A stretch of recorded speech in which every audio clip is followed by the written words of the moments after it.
Oh, Watch out now. okay. There you go. I seen it on his face. Oh, yeah, you can't get us this time. Matter of fact, Mums is the word. matter of Praise the fact, Lord, saints. Pete, I'm gonna show some love. My man, Tim Briscoe. His producer name is Briscoe the King. Mm. He made an album that he just released on iTunes.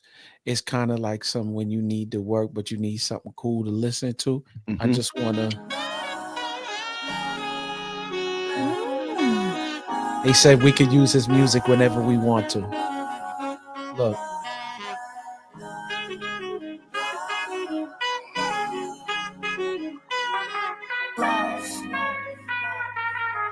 Love is the answer. Let me just. Yeah, how much? I can't buy. I just for after the show. What are you doing? What are you doing? I'm just playing some joints for you. Like, hold on.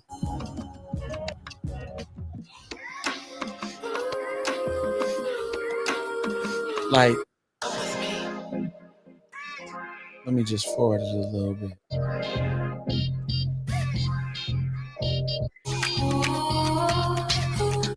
Like it's vibe out music.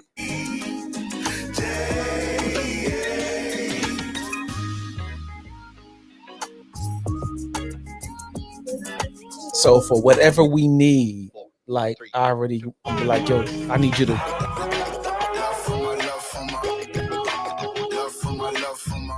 So yeah. Shouts out to Tim Briscoe, Briscoe the King, and that's just 3 joints. He's got a whole yeah. Anyway, Where do you if get music? Huh? Where do you get his music? You can go to iTunes. It's under Briscoe the King. He just released the album. He started producing. I mean, he's a musician, but he actually started producing a couple of years ago. And he's like, you know what? I want to put an album together. I said, you should.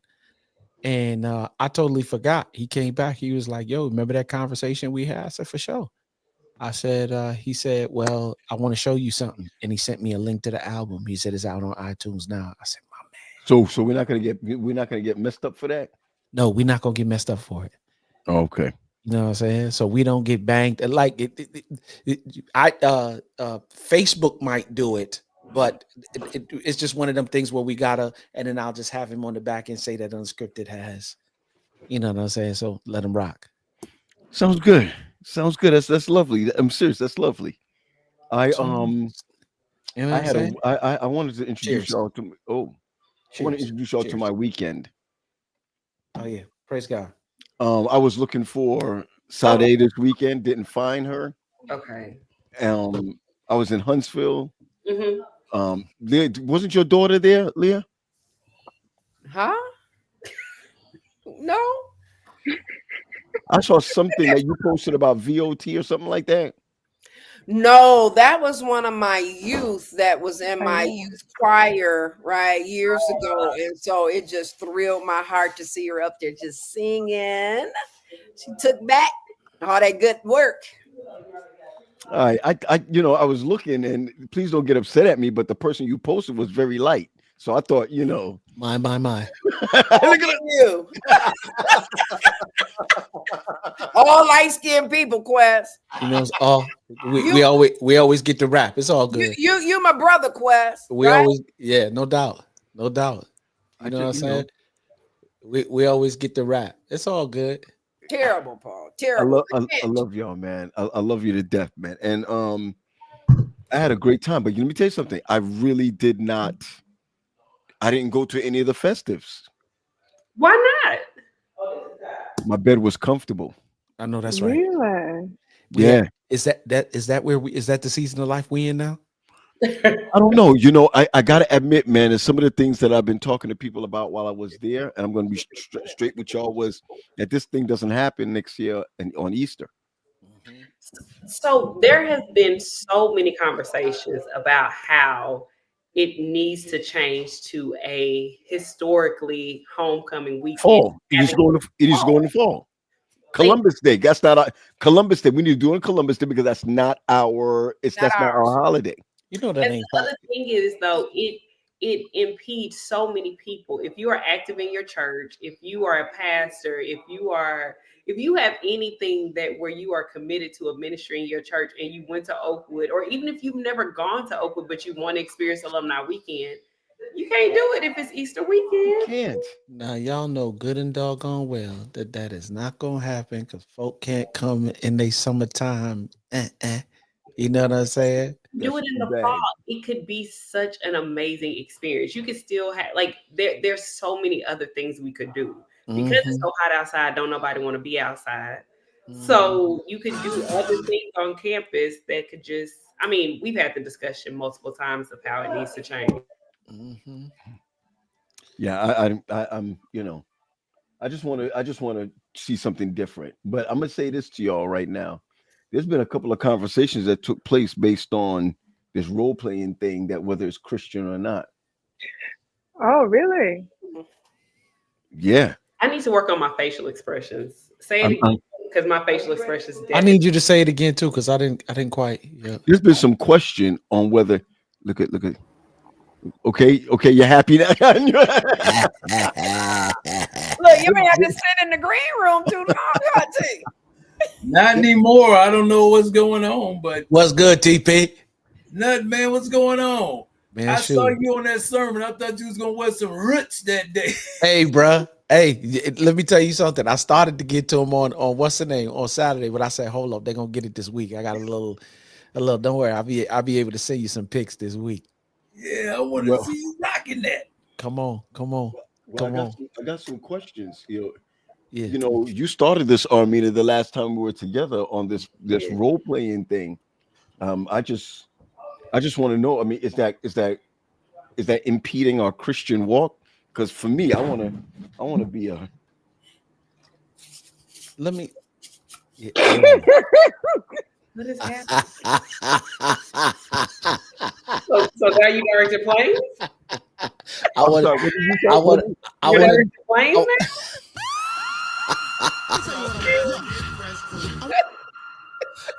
Hey. Well, I mean, I am glad that you found. I'm glad you found your role. I want to be the grounds crew. Come this way. Oh, I think the better question is That is hilarious. what makes it non-Christian, I guess is my wondering. That's the part I want to know. Well, I mean, when we were talking about it, I want to be very clear that we were talking about husband and wives. Yeah. Yeah. All right. You know, but I mean, I think sometimes though, let's just be honest, we have some people in our audience that are not married, but they're sexually active. But Right. that particular conversation was geared towards being married. Now, the question though is not necessarily the role play, but there are lots of controversy around what can be done in the bedroom. I think that we have a crazy mindset behind what is. How do they call it again, Terry? When they say, Real quick, Pete. There's an echo somewhere. We need to fix it. um, That might be me. Hold on. Okay. How about now? Better yeah, Okay. Yeah. what is called when the marriage bed is undefiled. Oh. undefiled, yes. All right, Yeah. undefiled. I mean, I wonder to that what that really, honestly, right? What does that really mean? And I think that Yes. we need to begin thinking about what does that really mean. I'm just saying. Before we begin, hold on. Before we begin, I think I just found something, y'all. I found it. Oh, I found it. Hold on. Let me get rid of y'all for a second. You Get found out that it. year. Get out that year. He's in Jamaican. Get out that year. Get out of here. Get get out Get that out year. of here. Where will I? Come out here. Come. Yeah. Move. Hold on. Yep. Yep. Yep. Make it happen, Captain. Oh, I think I got it, man. I think I got it. Come I'm gonna on. be so excited. I'm excited. I can't even press these buttons. I'm so excited. Yeah. Yeah. Yeah. You went to you muted yourself, but it's all good. Okay.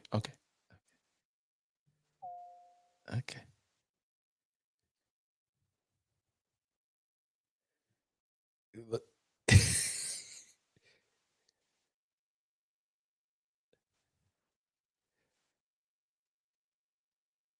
There ain't no sound to it, bro. That ain't it. That ain't it, P.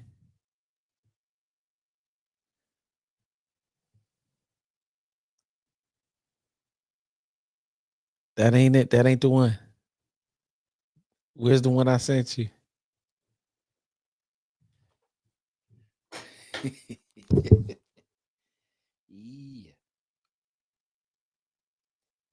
You know you still muted, right?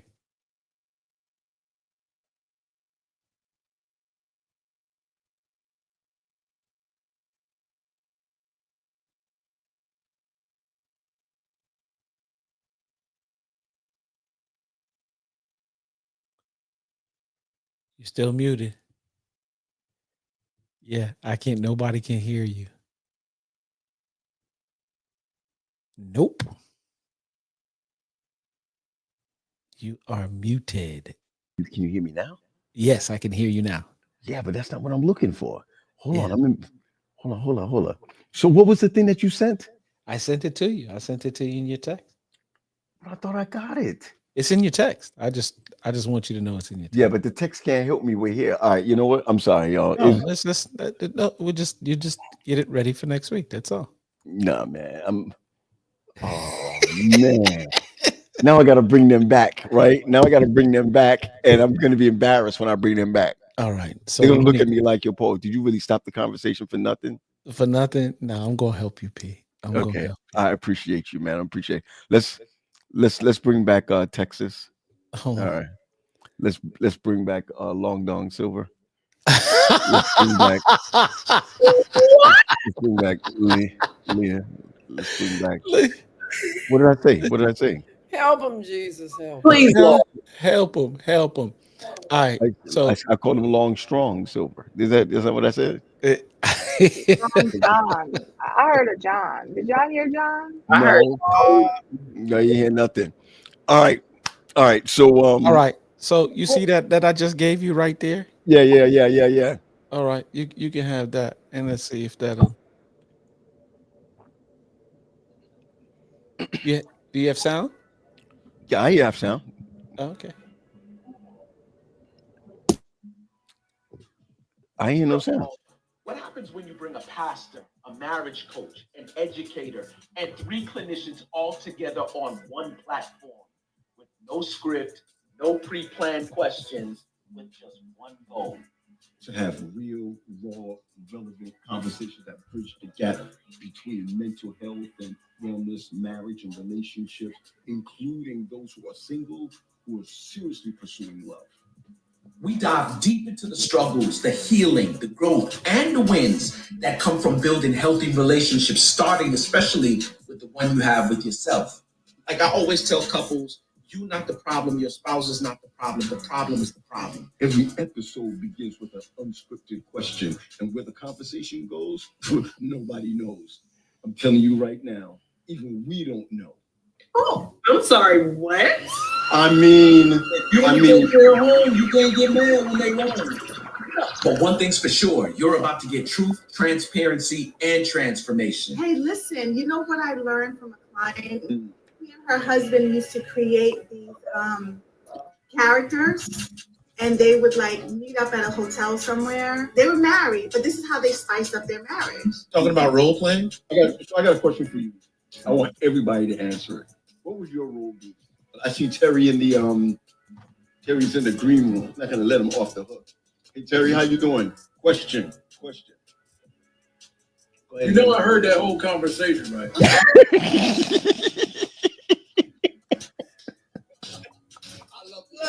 Welcome to another episode Of Unscripted, the Bridge Edition.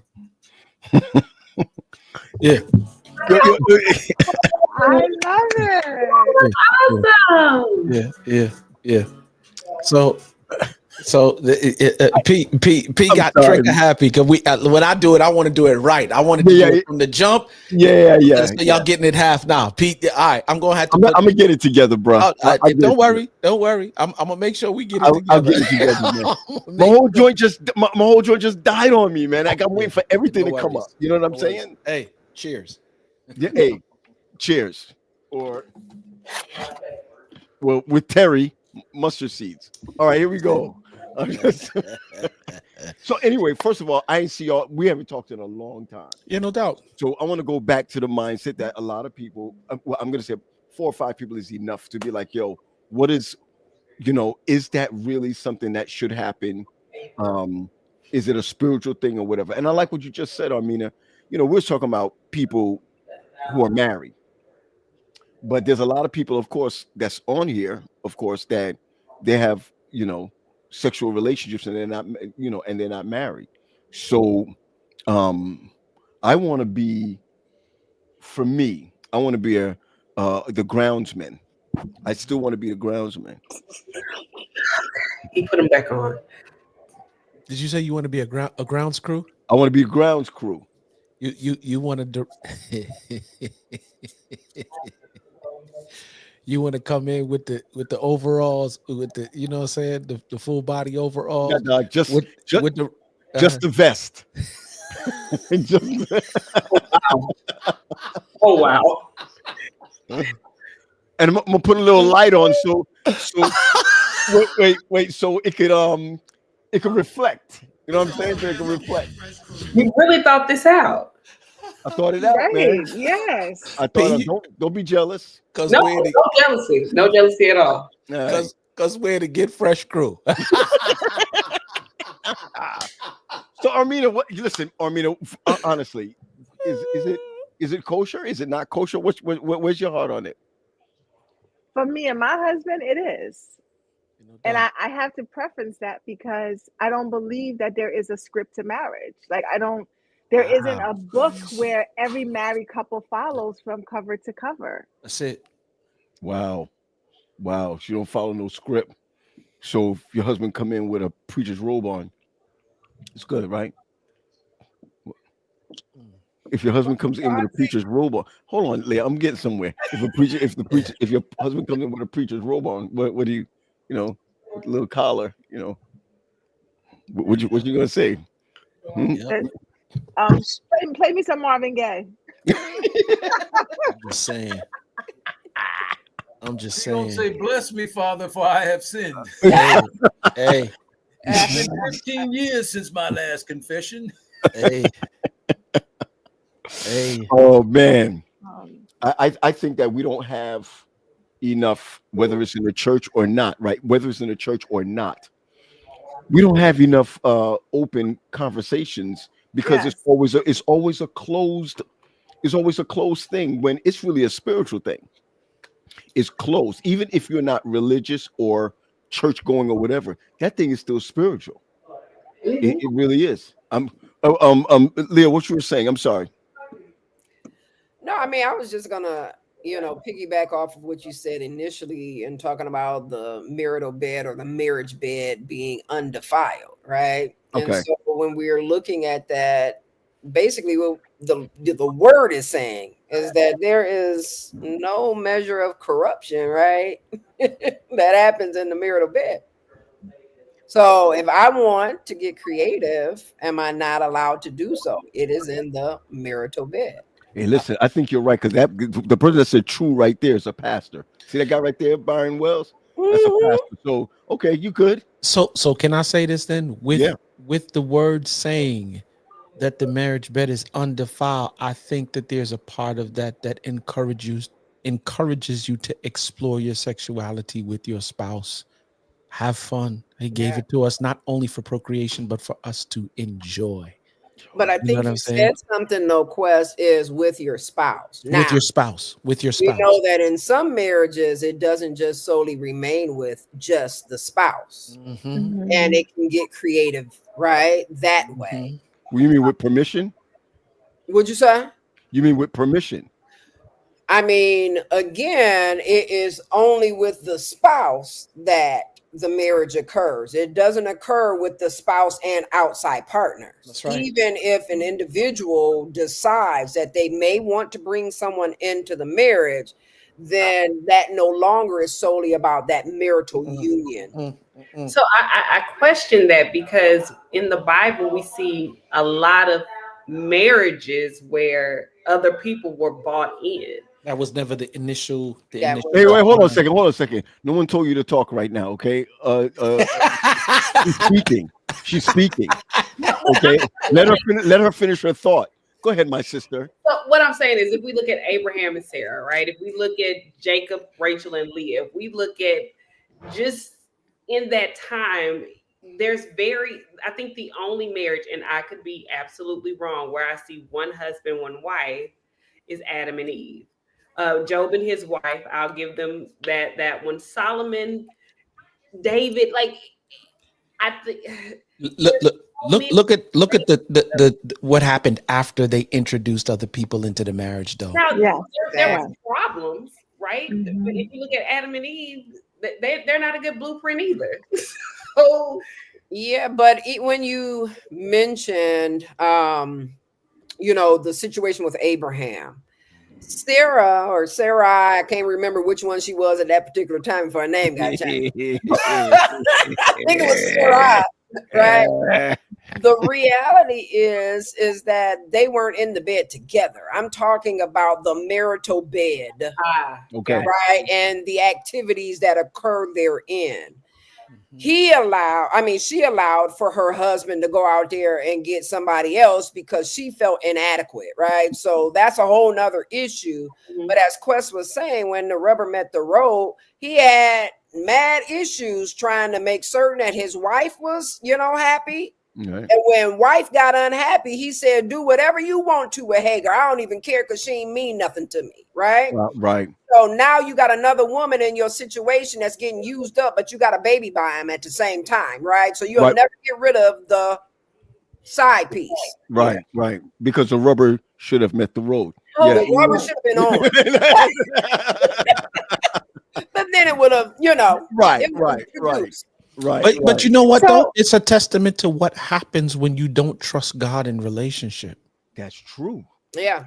If you look at every situation where there were side pieces or whatever we want to call them in terms of our biblical representations or examples, everybody did what they did because they didn't trust God's word. That's it. He said it like for real. When stuff don't show up in the time frame you think it should show up or happen the way you think it should happen, man, I'm dealing with some family stuff right now, and a lot of our young people are paying the price right now. Why? Because they don't trust God. You trust God in so many. All right, you have belief for God, but you don't believe God.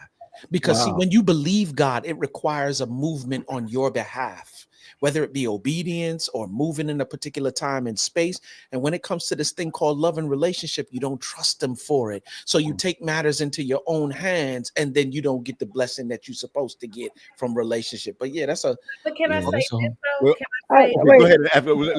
Go ahead, Armina, and then come back. let me put a note. The crazy part is that we don't read that whole scripture. Woo.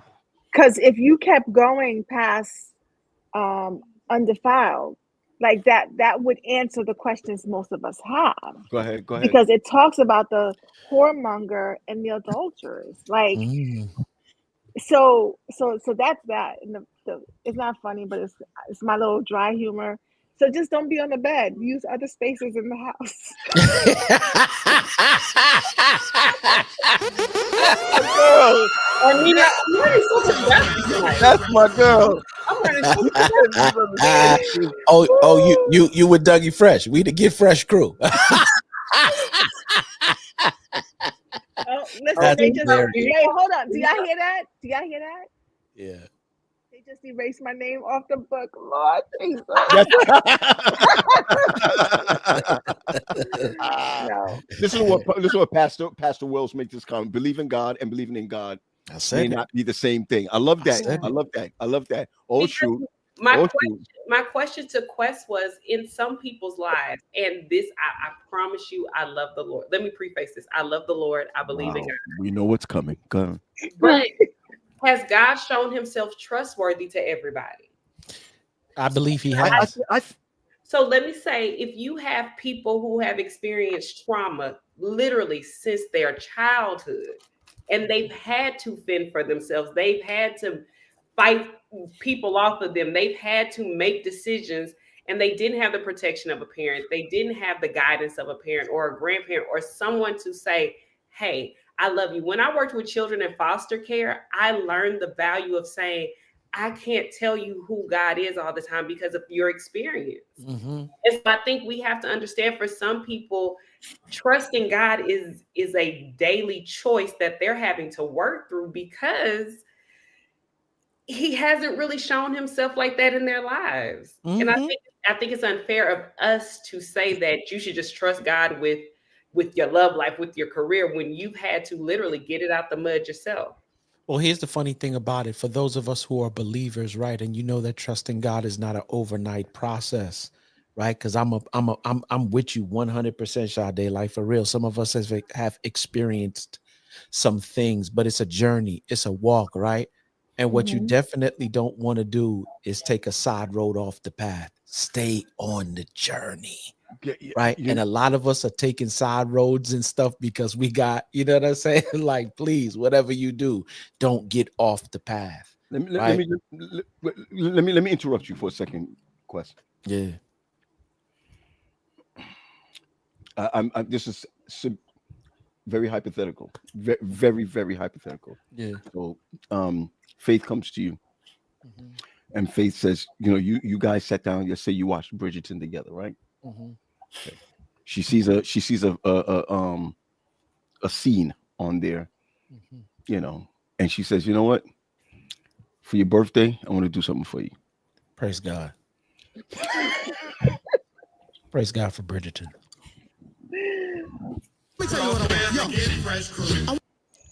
So she says, hey, Jay, I just want to, I want to do something different for you. Praise God. All right. I'm bringing another sister in, and whoa. What? Pause. We not bringing nobody up in here. Well, see, listen, my friend. Because you scared me, because when I was talking, I thought you got where I was going. No, I did not. Until So you what said were you thinking? Bring another chick up in here. No. Were you thinking curry goat rice? What were you thinking? Let me tell you something. I don't need no help in the area of sin. I don't need no help. I don't. Hey, bro, my mind is very vivid. Yeah, I got quite the imagination when it comes to sin. I don't need no help. You know what I'm saying? So you're calling it sin? Yeah, I'm calling it. It's sin. even if they agree. Nah, bro. No. I'm not. Nah, you're not hearing what I'm saying. Nah, because when God come back to ask, but God, she agreed. What did I give you instructions to do as a father and as a husband, or filling in that? I don't care about I don't care if they wanted to, when my sons do it all the time. Well, he said I could do it. Well, if they said to jump off the Brooklyn Bridge, would you do that too? Here's my issue. You see the watermelon lady? Yeah. Okay, let me share something with you.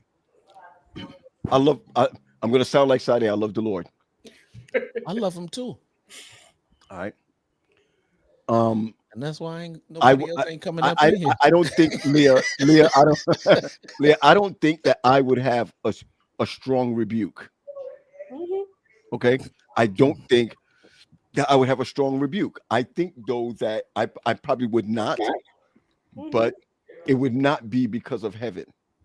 So my question is it more so about the lust of the flesh, which would keep you right from not rebuking such an ask or such a gift?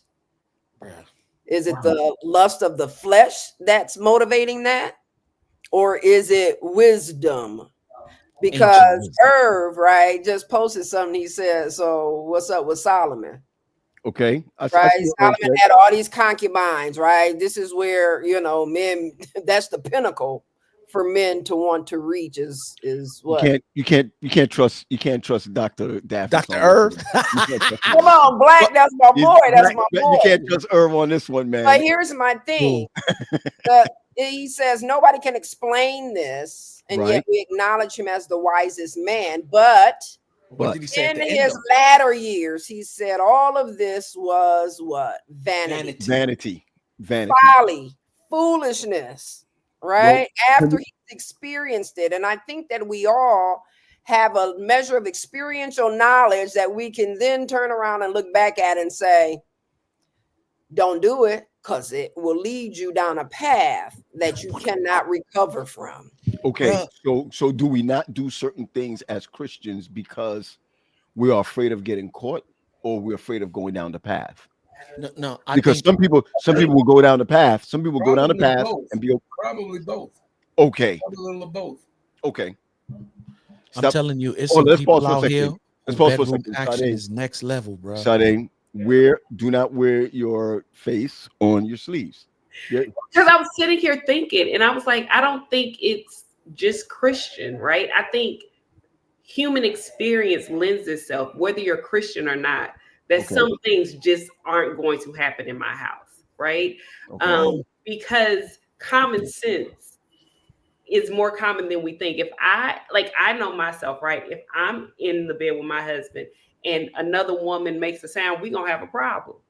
That ain't got nothing to do with my Christian walk. That ain't got nothing to do with, that's a problem for me. And so I think what we have to understand is outside of Christianity, and I'm not saying take Jesus out of it, but some things are just logically, it needs to make sense. And to the point of you and your wife may not be sinning, but this other person is. Sade, do you know what that is? If another woman come in here and I stroke and she make that sound in my ear that my people make, and I'm like, whoa. I'm going to jail. What was that? And I get, it's just certain experiences you don't need to have, because once that box is open, now you at your job thinking about that moan in your ear. Oh, y'all crazy. Not me. So I don't even know what he just said. I don't think he even know what he just said. Go ahead, man. Go ahead. So let me say this, okay? From before I was married, for the partaker in, let me just say that, okay? Before I met Jesus. Anyway. Amen. Well, actually, it wasn't. But anyway, let me just say this. Before you knew and had a relationship.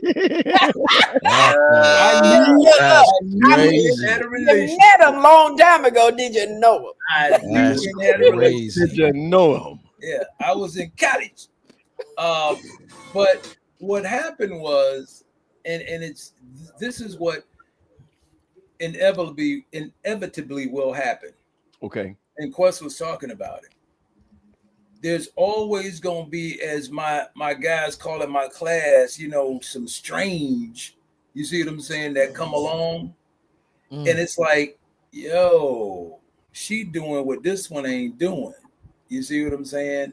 Or it's something different. And so then you start calling and talking to that one.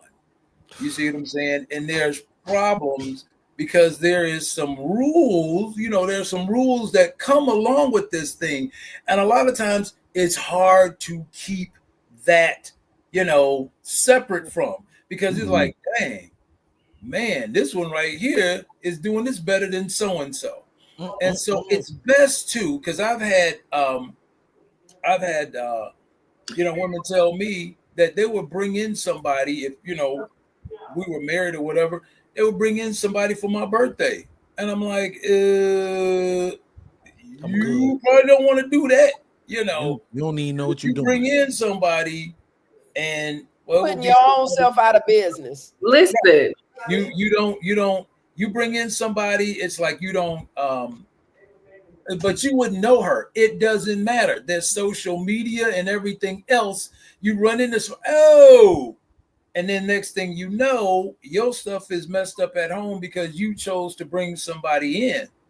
And, eventually when that happened, the other person was, getting heavy rotation. That's how it was. And I think the other thing is a lot of what I've seen is that there are couples who, when they're already in a vulnerable place, they introduce this idea to kind of, in their mind, bring them closer together, right? We're struggling. There's a disconnect between us. Maybe we need to spice it up a little bit and bring a third party in.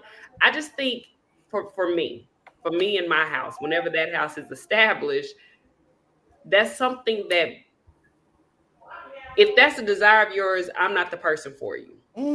Okay. That means there's probably a I'm just saying there's probably a conversation then that happens.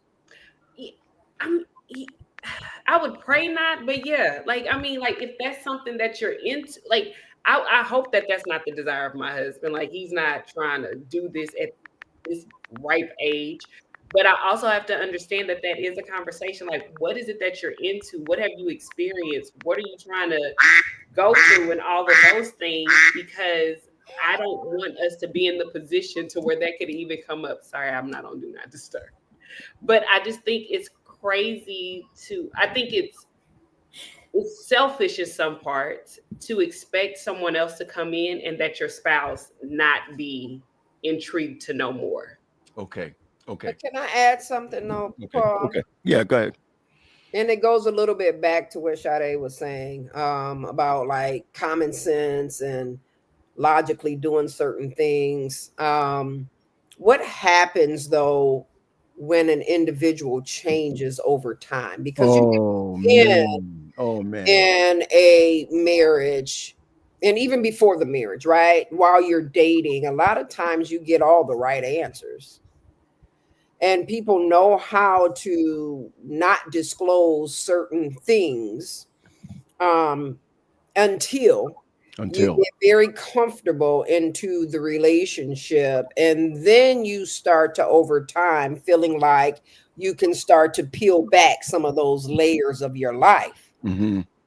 I know of an individual, will not, share and or disclose, but I know of an individual who was married for a let's say decades, had no clue, no knowledge that the individual in which, this person was married to enjoyed cross-dressing. Wow. And wanted to do that, right? We're talking about role playing and all of these things, right? Wanted to do that on a regular. Now, years and years and years down the road, never was a conversation, never was disclosed. How do you then manage a person and a change in sexuality over time? Stay thirsty, my friends. Because it happens. I believe you're absolutely correct. I mean, as you were saying just even earlier, Sade, when you're not having the conversation, and then when you get married and this happens, or I'm just saying, and if you're dating for years and then this happens, it can definitely throw folk off. It can throw folk off to the point where I think, again, as Christians, we don't even have the conversations. So we end up getting married thinking that everything is spiritual, but how can two walk together and not agree? And two walking together and not agree is not having to do with whether you believe in the Sabbath or not, or so and so, whatever. You could be unequally yoked even in the bed. Oh, you understand where I'm coming from? They agreed in the beginning, the scenario that I just gave you, they were in full agreement. Over time, and they changed, you said. Right? The exposure, because what we're talking about here is exposure, right? You've opened up, as Quest was saying, you opened up that box, you opened up that portal. When you start to explore other things just to spice up, you don't know whether or not you have a propensity to want to remain in this particular walk of life. Leah, and that's it. Some people don't know their family history, and you have no idea what you predisposed to. And so it can be along the lines of, right, we talk about people have a genetic predisposition to alcoholism, other types of drugs, whatever. The same can be if you open up to a certain type of sexual, right, encounter. So let me say this, right? Growing up and even now to this very day, I'm a dude. I'm the island is very rich in the kid.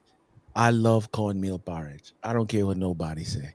But yo, I'm all day, every day. If I could have it every day of the week, I'd eat it every day of the week. I love cornmeal porridge, and it's thick, right? And so you have cinnamon, you have nutmeg, you have what you call it, cloves or whatever, it bay leaf. Sometimes like my mom used to put in it, right? And sometimes you dip the spoon in and take it back out and taste it, and you be like, it needs a little something else. But here's the funny thing, everything that you needed in the amount you needed, you already put in there. So all you got to do is stir it, because cornmeal porridge is something that you got to stir. With some of us, you have everything that you need, you just haven't stirred the marriage.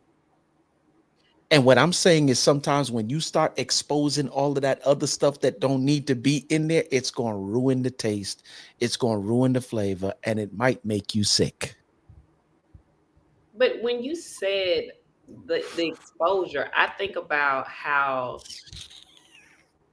in the dating world, right?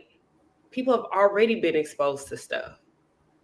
And you're asking somebody who, at my ripe age, who's lived life, to come together and say, let's do this, just you and I think the conversation even has to be like, historically, what has been your experience?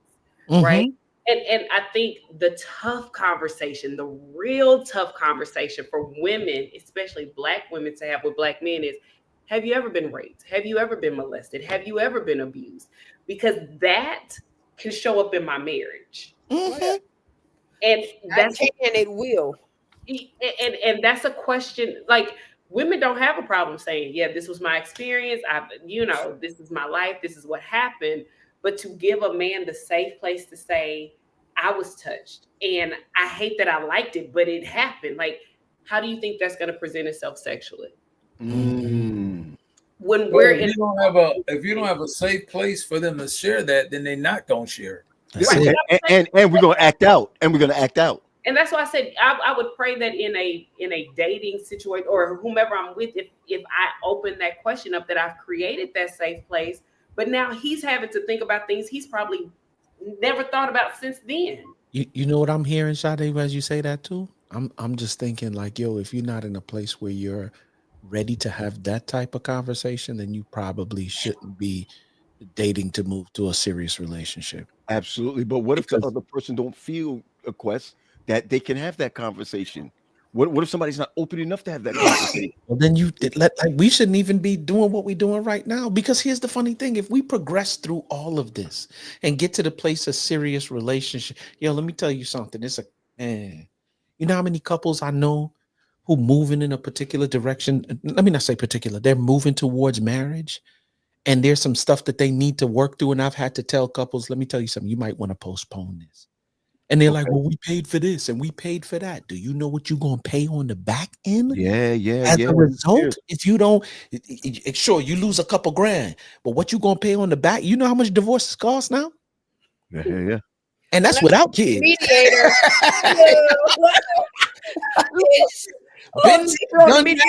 I got the t-shirt, I got the hoodie, I got it all. I tell people my divorce lasted about 16 years. Jesus. I mean, and I just think like those conversations, they feel intrusive, right? They feel very intrusive. They feel like this is a very sensitive subject. But I think the question that we have to think about as I'm talking through this is, how do you create those safe places? How do you create it? And I'm asking men, like I'm asking Quest, I'm asking Paul. I'm going to share something with y'all. I'm sorry. I have to do this because I even text Pat and I asked Pat if he would come on. I'm not going to give full information in this sense, but I found out that my brother was touched when he was speaking at a sexual, what is it called? This, I forgot what it's called. They do it in conference. It was a sexual conference that they have every march down in Florida. Purity. Okay. Okay. At a And purity conference? Wow. yeah, The and devil is Pat, wow. I mean, I'm speaking with Pat next to me. Listen, he's the closest person to me next to my wife, right? And and that's debatable. Mhm. Okay. My man is speaking and he makes a comment. Pure reality. Thanks. It was pure reality. And he makes a comment. And when he made the comment, he said, I was touched by so and so, blah, blah, blah, what have you. Yo, listen, we had to stop. And I turned to him while we were preaching together.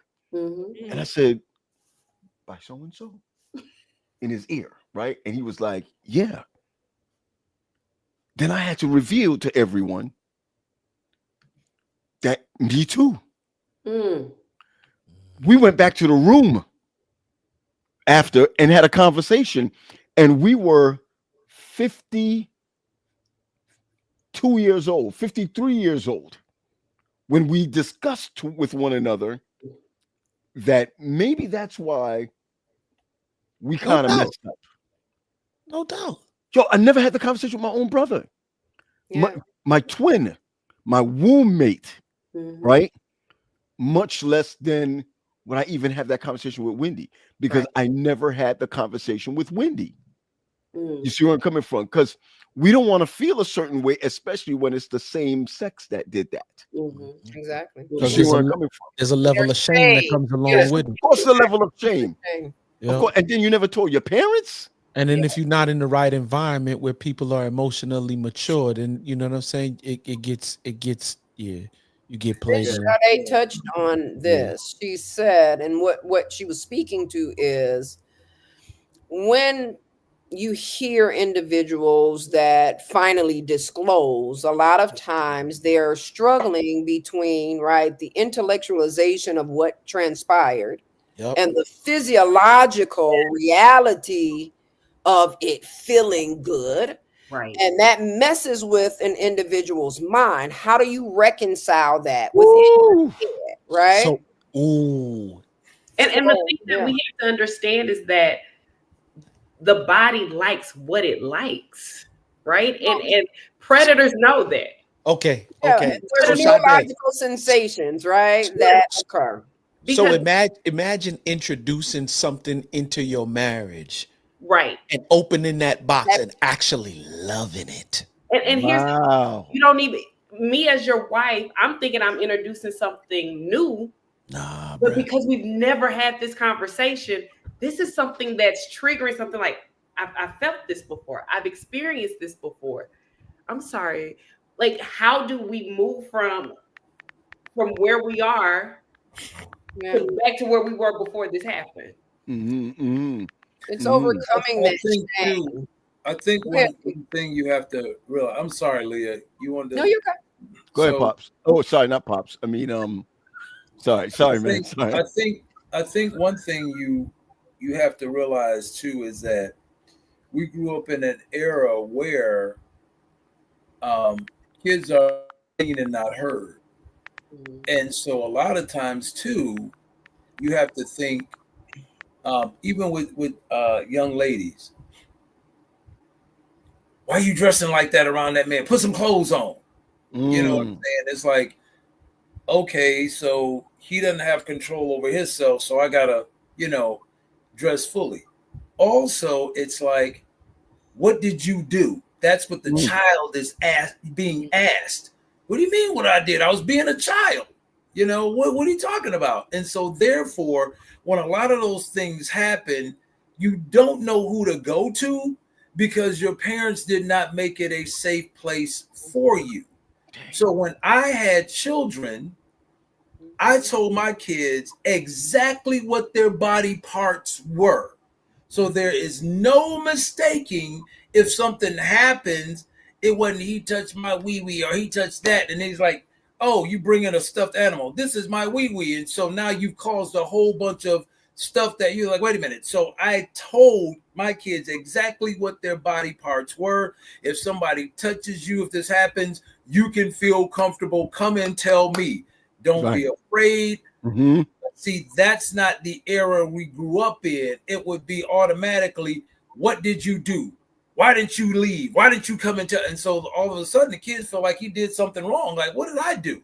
And so that's another reason why we keep those things, you know, to ourselves, and we take them all into adulthood. And then you get into a marriage and you start acting out, and they don't understand. Your spouse doesn't understand, well, what the heck is going on? Because it could be some things that you want to try and you want to do that was done to you.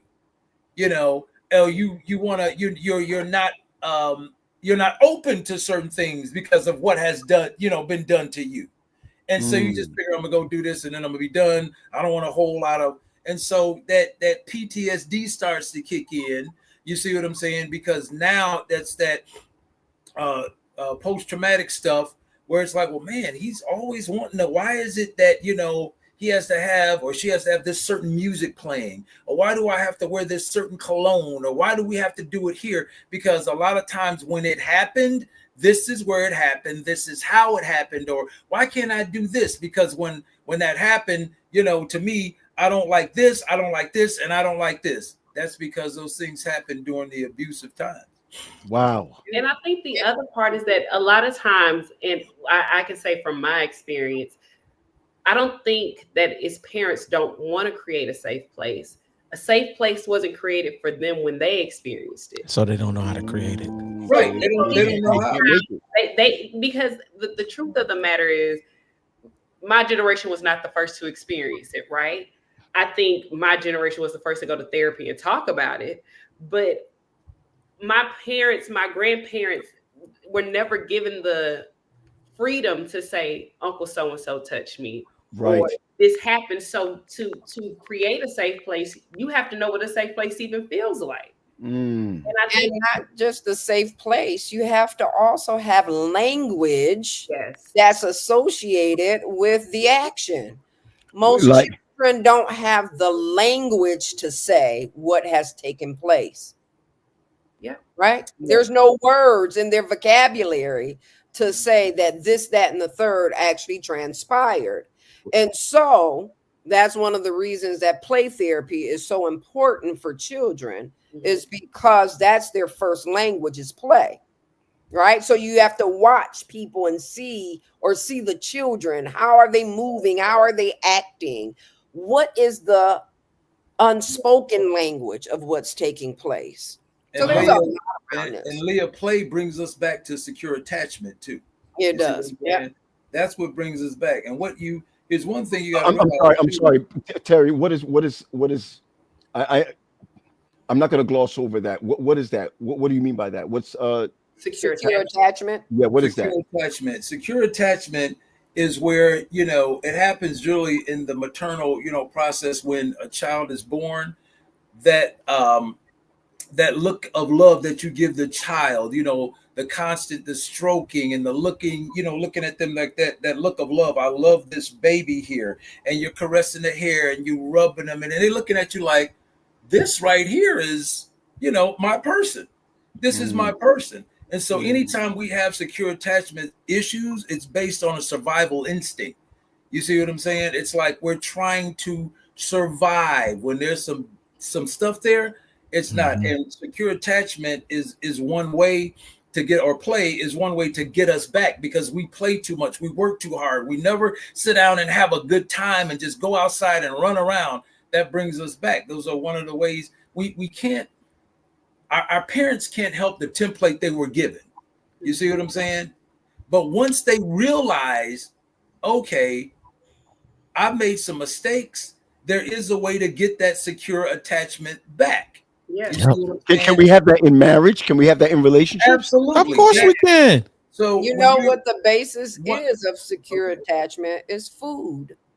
That is a big one, right? Like the baby is sucking on the breast. That's food. That's attachment. That's why whenever you see family gatherings, right, tends to be centered on food, those things build attachment where there's a breach. I mean to cut you off, T. I'm sorry. No. Wow. And the way to get, you know, a couple of ways to get that secure attachment back is when you come home, 20, 30 seconds. I'm hugging my spouse. That right there, co-regulating. I've been in traffic. I've been working all day. I just need 20, 30 seconds to co-regulate. I don't want to hear anything bad. I don't want to see anything bad. Let's just hold each other for this 20 to 30 seconds. You see what I'm saying? That look of love you give them, like when y'all at a function and you look at them across the room like, man, I really, really love this person. You looking at them, y'all looking at each other like, wow, wow. And then again, play. You see what I'm saying? Let's get out here and play. Let's do some things. You see what I'm saying? Those things bring back that secure attachment. You know, can I ask a question, Terry? Please. Right now. Let me ask Sure. a question, and anybody can answer this. I'm going back to my, I'm learning. Okay, I'm learning, and I'm loving what I'm hearing. Do you think that secure attachments are nurtured through date nights? Of course. All day. But before we jump into that, though, I feel it necessary to be careful, or to say, or urge, like a warning, right? Like, you need to be careful of what you attach yourself to, right? In my mind, as we talked about, the whole role playing and then bringing other people into I looked up the text because it ran across my mind. Holy Ghost gave it to me, I think. Proverbs 6:27 and 28. And it says, can a man scoop fire into his lap without his clothes being burned? Right. Or can a man walk on hot coals without his feet being scorched? Right. So you can entertain this stuff, and then it moves to you might make an action, but by the time you made the action, you're already burning. You know what I'm saying? You're already on fire, right? And how long you think it's going to be before it burned you and your whole house down? Mina makes a comment here. I know she's offline right now, but she makes a comment here because I was very stuck on. Let me go back up a little bit. I was very stuck on what you said, Terry, concerning secure attachments and what that is, and the way that you explained it was like, wow. That's not just children and whatnot. I mean, I'm even wondering, am I like that with my pets? Yeah, you know what I'm saying? I'm being honest with you, right? But then Armina sends this mindset, and she says, well, what it doesn't look like: clingy, fearful, distant, avoidant, unpredictable, and confusing. I don't want to be in a relationship like that, even with friends. Mm-hmm. Yeah. You don't want to be in a relationship with that, even with your workplace, in your workplace. You know what I'm saying? You know how to get rid of that too is not speaking disparagingly against each other when y'all out in public. You see me talking about your spouse to other people. You ever been to like a function and the couple comes in late? Girl, he's so stupid. We could have been here a long time ago. He just be doing dumb stuff. Then the guy go with the guys, man. She be on that stuff all the time. I don't even know why I'm with her. That stuff right there, that doesn't help the bond. You see what I'm saying? That doesn't help the bond. So if you want to get that secure attachment back, those are some of the things that you can do. Yes, it doesn't look clingy or anything like that, but the deal is that it's at the root of it, like I said, is a survival instinct. Survival instinct. Go ahead. Dr. Hay made a comment right here. He said, as Jamaican said, don't rub butter in a puss mouth. Facts. Yeah. Okay, I'm gonna need English on that one. I don't. Jamaican proverbs. Yo, it's what Quest was saying about don't bring fire into your bosom. Okay. But I mean, going back on what we, were talking about, where things have transpired in your earlier childhood, right? And how that can potentially show up to the marital bed or just the marriage, right, situation at best. We have to figure out how we're going to address, right, those issues. And I think, we can kind of get back to centering that, because I think it shows up heavily in relationships. Okay. Where things have transpired in one's past and they don't feel very safe at being able to come to their potential mate, right, in the dating phase, as Sade was talking about, or within the marriage. You don't feel safe in saying, hey, these are my experiences, and this was the first encounter of sex that I've had. Yep. Because that's recorded Mhm. in your mind and in your body. The mind and the body is going to, at some point, want to gravitate back to its first pleasurable experience. How do we navigate that? Because when I talk to men and groups and things of that nature, if I bring up and I just kind of do like what we call the ACEs, which is the adverse childhood experience study, we look at about 10 different things, right?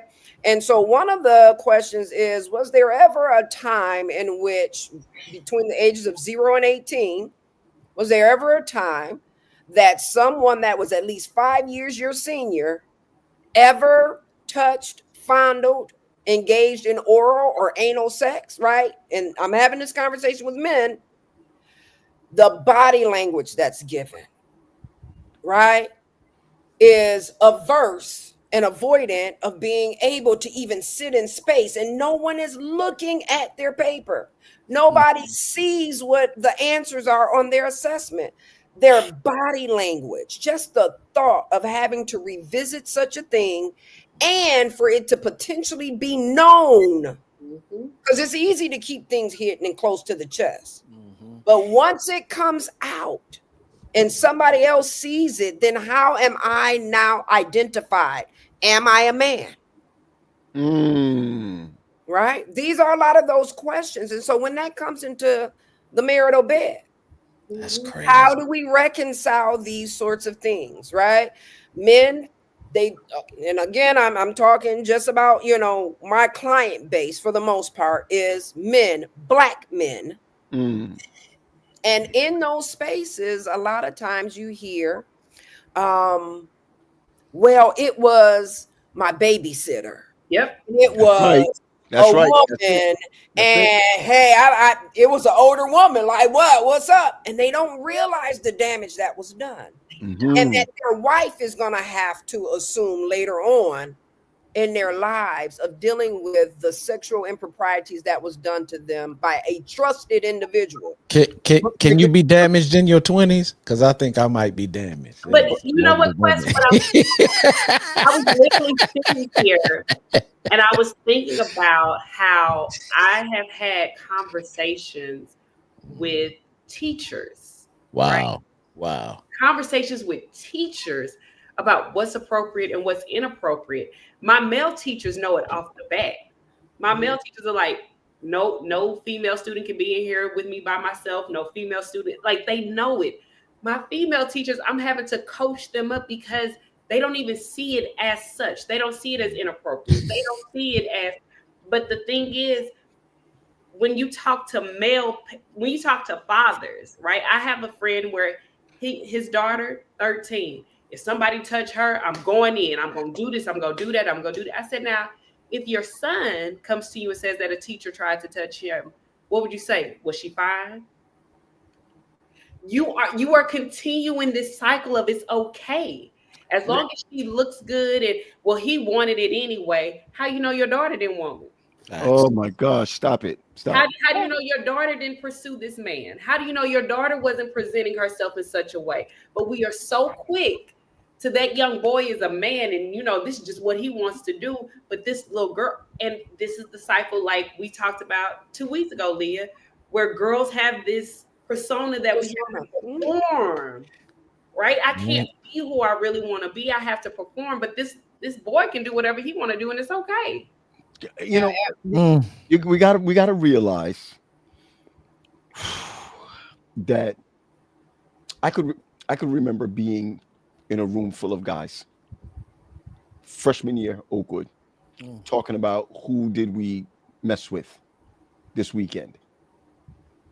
Lord, and it was like a badge of honor. It was to talk about who you kissed, who you messed around, who you touched. Yeah. Okay. And I'm gonna go as far as to say this, right? Because it was so childish that it wasn't even about having sex. Is where did you put your hands? Oh, you understand where I'm coming from? Okay. We want names. No, I'm just kidding. I need receipts. I need receipts. And one of the things that hit me We is don't believe ya.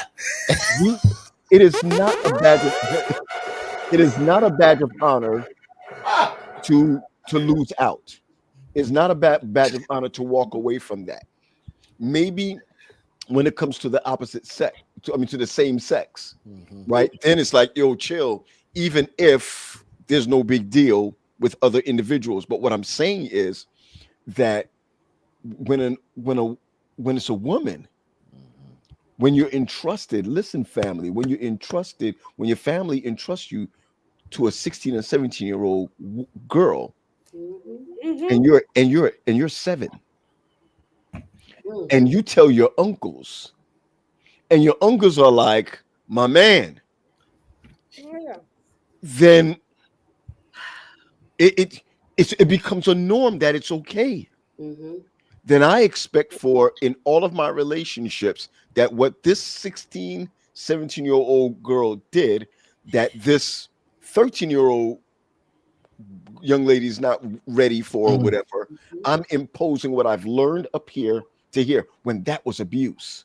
Right. Exactly. Okay. So I don't see it as abuse anymore. I see it now as a badge of honor. You see where I'm coming from? And this is, again, when we talk about role play, when we talk about is the marriage bed undefiled, when we talk about this, that, and the other, and I'm just gonna share this with you, like my dating life. When you talk to someone and they say during sex, I want to be hurt. Ooh, that's some wild stuff.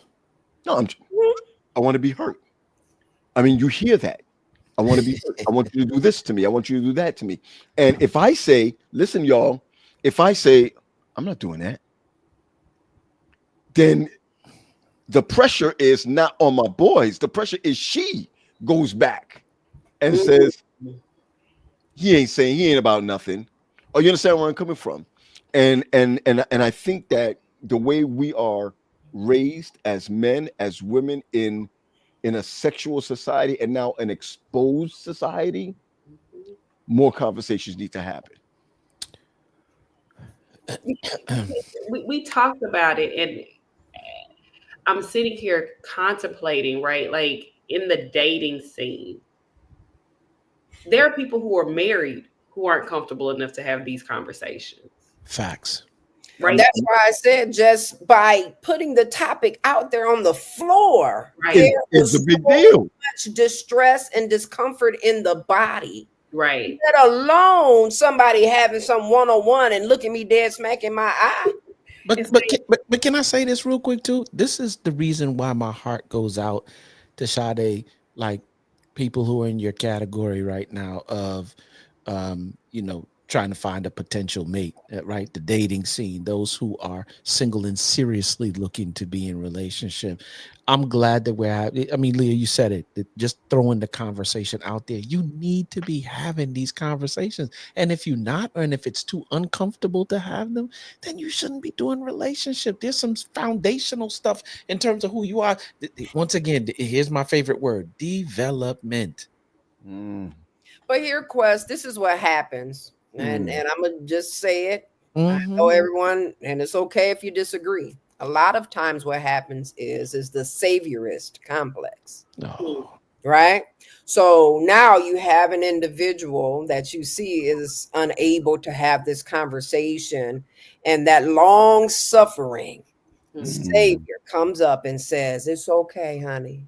I'm right here. I'm going to be here, right? And so you begin to be mothered, and you begin to be nurtured, and you build this attachment to an individual that has a lot of trauma. And I think that the other thing is, a lot of people can talk about their trauma, although they haven't dealt with it. Those are two totally different things.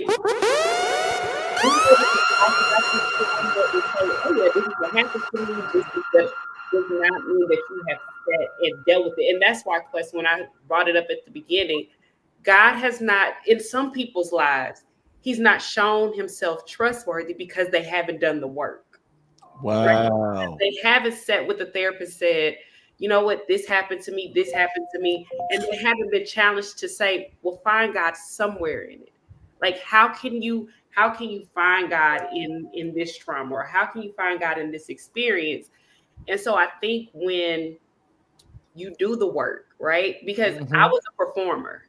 I was whatever he wanted, however, whatever. And it's not even just sexual. It's if he wants to go here, we're going here. Because in my mind, that's what I had to do as a little girl. I had to perform.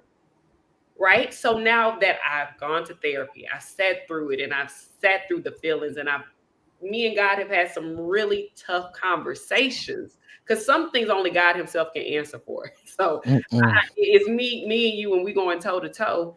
Now I understand how I had a friend who said, before marriage, my wife was doing it all the time. She was doing it all the time. And now Lord she's have not doing mercy. it. And I said, I wonder if she was performing, because we've made you the prize. We've made marriage the prize. We've made a spouse the prize. And now that I've gotten it, I don't have to perform anymore. How much better would it be if I had sat and said, listen, this is just who I am every day, all day. This is what you're going to get, because I've done the work, and I don't have to perform for you, but you're going to get my good, bad, ugly, and indifferent. Or it could simply just be that, you're able to show up that day. Right. Versus living with someone and they desire you every day. My. A big difference. My. I'm going to ask you this question. That's Yeah. Sadie, I'm going to ask you this question, and it's really not getting big. Do you feel that in your quest for marriage, do you have boundaries when it comes to? I'm just saying sexuality. Do you have boundaries? Yes. Okay. Yes. And I have boundaries, because what I've learned is that if I don't, it will spark insecurities. It will spark jealousy. It will spark frustration. Like all of these things that if I allow you to play too close to the fire, we're going to get burned. Okay. I'm going to Terry for a minute. Been married, the whole nine, family, the whole nine. Do you have, as a man, do you have boundaries, being single and what have you? Do you have boundaries? Yeah, you ain't gonna put nothing in my butt.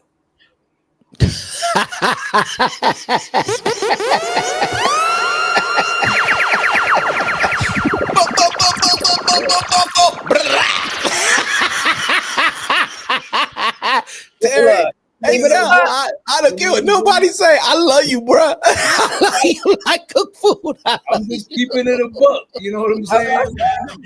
He went and got his cup. No tongues, no dildos, no lips. I ain't mad. We don't please. I'm letting y'all know now. Welcome to the Get Fresh crew. Coming in right now. Listen, I'm gonna tell you my Tony Montana voice. Let me tell you something, We don't do that here. We don't do that over here, mama. Mira, mama, yo no sé, pero tú sabes. We don't do that here. It's not gonna happen with me. I have a question. Not me, Papa. Wait, I have a question though. Es una problema. That's it. If we're doing things the right way, right? That's your problem. We're not having. There is no right way when it comes to the booty plate. No. Okay, listen. What I'm saying is, if we're dating and we're saying we're not having sex until we're married, when do you think we have that conversation? You have it from the jump. Have what conversation? Having what conversation? Right. Your sexual boundaries conversation. When we start talking about sex. Gotta have the conversation. Don't come out on the first night. You know you ain't putting nothing in my butt, right? I just want that might work. That might work.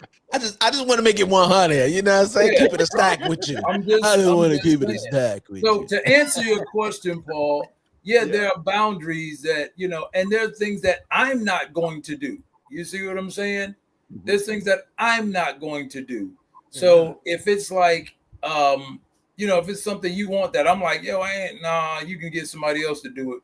Get somebody else to do it. You know what I'm saying? Because I'm not going. There's certain things I'm not going to do. You know, it's funny. You know, God rest her Tori soul. said before the I love first my date. grandmother to death, and I think I don't even know if some of my cousins are watching. My Ooh. grandmother was very vocal with me about sexuality. My grandmother. Um, wow. Maybe I'm not over her. Sorry. Okay. Um, she when I got married, if Wendy's watching this, she'll tell you when I got married, she said to me before we got to the reception, she said, if things are not working out sexually with her, and she said it her own way, you must find something else. You don't have to leave her, but you must find something else. Um, if the conversation does not happen before you get married, you're gonna find yourself you're gonna find yourself lacking. You're gonna find Sexually frustrated. sexually frustrated, messed up, um, asking yourself the question why, because even though it is not 100% of the marriage, it is a percentage of the marriage. And I feel that many people that get married, they don't go in with the same percentage. I just don't believe they go in, and I don't think they can all go in the same percentage. And I think, again, I'm going back to Leah again, people change. All right. I saw a couple sometime before who the issue was that they watched pornography. Mm-hmm. Then they decided that they were not going to watch it. But then he decided that I want to get back into it. She was like, no, I'm not going to do that. It was not even a spiritual thing. You know, it had to do with respect. You know, it really had to do with respect or what have you. He felt duped. Okay, let me be real. She felt duped. All right, she felt duped. It was the her that was upset about it. And I think that the scariest thing is when things change in marriage concerning your sexuality.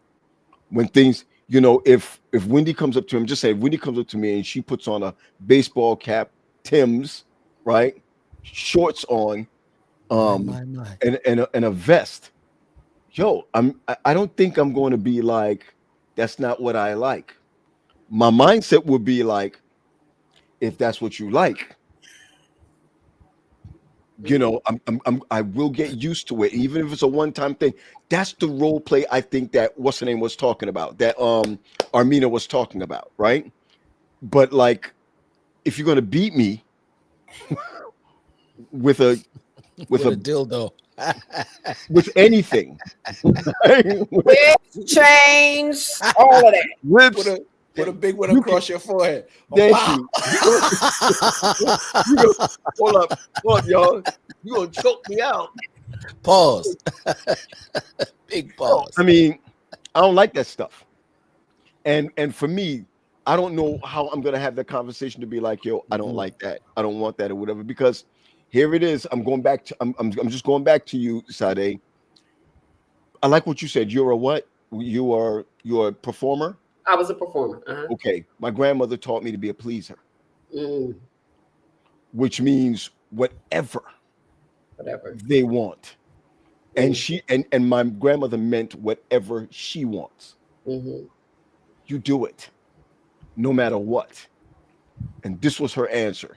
And we can use this for another show. Listen to this. She said, because if she doesn't, you have every right to go out and do what you feel like doing unapologetically. Wow. Do you understand where I'm coming from? Wow. I just want to be clear. Yo, my grandmother was one who believed that if you're starving, you need to eat. She down with And double here's R. the thing, though. So, right, Rough this Rider. speaks to the framework, right? This is the framework that you have learned to operate from. Yep. We're talking about just whether or not you engage in a particular sexual act or not.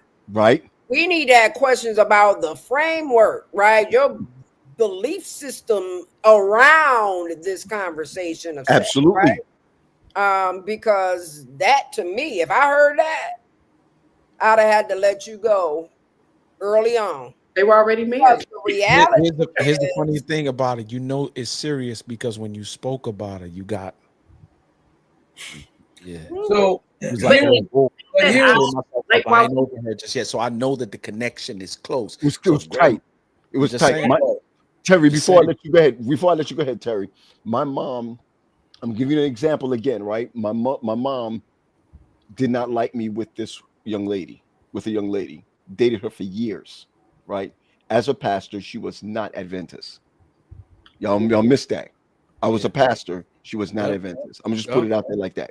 Yep. And my mother got to a place where she said, I don't even want her in the house because I don't appreciate. My mother had the nerve to call my grandmother.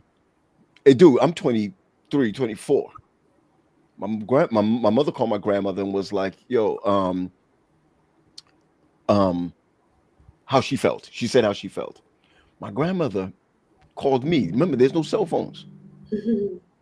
My grandmother called me and said to me, your mother is having a problem with who you're dating, right? She said, my house is free at any hour of the night to come here and lay down, relax, and so whatever with your girlfriend. Where was grandma when I was running wild? Right? I'm just playing. When I say to you, right? When I say to you that my grandmother and myself were so close. That's crazy. Right? I don't want to disrespect grandma. No, you could just Can I just say no. sometimes we enable people. Yeah. I hear you. And I'm gonna leave it there. Sometimes we enable people right to do things that is to their detriment later on. Leah, when I went home, and she was the matriarch, so she had power. She was a matriarch. Now let me share something with you before I land a plane on my grandmother. Wow, that's wow, grandma. I recognize that my grandmother grew up Cheers. with too much. I'm going to share this with you. This is the whole pastorship mindset where me and her, now I understand, right? And I'm going to tell you because remember, Terry talked about this whole thing being a generation thing a couple of weeks ago, right? My grandmother was the rich little girl in the area or in the town there, where my grandmother wore shoes, wore ribbon in her hair. My grandfather had a, what do you call it again? A buggy, a horse and buggy. We're talking about Jamaica. She got pregnant early. Right? Early. And she said she never asked to be an example. You understand where I'm coming from? She never asked to be an example. Everybody's talking, you could have done so. You're the eldest child. You so-and-so, whatever. She never asked to be that. The same way when listen, y'all, when I pastored at 23, and she would say to me, boy, you really messed yourself up this time, huh? You understand where I'm coming from? You never asked, right? You never asked for all of this to come upon you. So now you're going to live the rest of your life until you get married trying to. So if you want a secretive so-and-so, you have my house because I know what it's like to do so-and-so. Yo, generations teach us wrong. Come on, y'all, right? And generation also teach us that I don't want my grandson to go through what I went through. Do you understand where I'm coming from? But this is the reason why, too, P, that it's important for us to understand legacy and understand what happens when we open up these boxes and right, because a lot of us are let me tell you something. I come from a long line of Jamaican men. You know what I'm saying? Some fair-skinned cats whose mouth was sweet, like they open up their mouth and immediately like butter to puss mouth. I come from a line of men, they open up their mouth and chicks was catching diabetes. Their mouth was so sweet. You feel me? And so what I'm saying is, like, as a believer now in this season, and I know what God has required of me personally. I ain't talking about nobody else, I'm talking about Quest Green. I know what God has required of me. And there's some stuff that's you know where the sins fall into the second and third generation? It's some stuff I got in me, bruh. And like I know some of it I contributed to, but some of it I did not contribute to.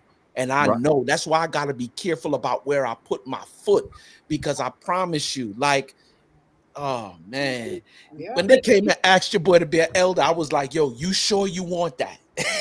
Like, because I don't shuck and jive, number one, and I don't do the, like, I'm going to tell you who I am, what I do, and it's so that I can be accountable to me and accountable to a couple of other people as well. My wife has this thing that she does with me. Whenever she want me to straighten up or whenever I black out, right? She goes, Elder Green? Oh. And she don't say nothing. She don't say nothing else, and she backs up. Mine says, "Where's my priest?" Wow. And it's not just because of the position in and of itself. She's speaking to the person inside that God told me I should be. I could care less about the position. The position don't mean nothing to me. I still want Tim's with the hat. Oh, all day. I preached in Adidas sweatsuit the other day. Like, you know what I'm saying? But she's speaking to the calling that God has put on my life. So I can't just operate in any kind of way. Do you know how many marriages will get jacked up if I get caught out here messed up in some stuff? Woo! You know how many people gonna be jacked up because they're gonna be thinking, well, if he can't do it, what hope is there for me? You know what I'm saying? And I'm not telling you, like, when we go to places and spaces, we're not tempted to do foolishness, because people just have a tendency sometimes of being attracted to some stuff they ain't got no business being attracted to. So little stuff is said to you. You know what I'm saying? Like, I remember being at conferences and women, damn, you smell good. And I'm like, whoa. Yeah, so I had to tell the team, run me interference whenever we go to. If you see me talking to any chick for more than 5 minutes, come and run me some interference. That's Kelvin Mitchell. Can I go back to something you were saying earlier, Paul, if I can remember it? No. Go ahead, man. Try. I think, and that's a good, strategy that you have, Quest. It's always good to have a strategy, because you won't be tempted above what you can, you know what I'm saying?